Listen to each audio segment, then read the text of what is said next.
والدین کو اپنی جنت بنا لو، ماں باپ کو اپنی جنت بنا لو، ان کی دعا لے لو۔ میرے نبی نے فرمایا کاش میری ماں زندہ ہوتی۔ ماں کا خاص طور پر منشن کیا، میری ماں کیوں کہ باپ کو تو دیکھا ہی نہیں اور ماں کو دیکھا ہے 6 سال۔ میری ماں زندہ ہوتی اور میں عشاء کی نماز کے مصلی پہ کھڑا ہوتا اور میرے گھر سے میری ماں کہتی محمد، تو میں ماں کے لیے نماز توڑ دیتا۔ میرا نبی کہہ رہا ہے۔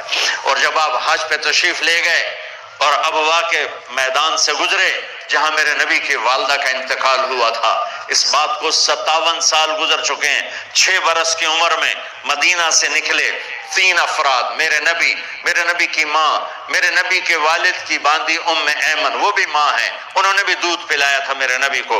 2 مائیں ہیں، ایک دودھ پلانے والی، ایک پیدا کرنے والی، اور ایک میرے نبی ہیں۔ جب ابوا کے پہاڑوں میں پہنچے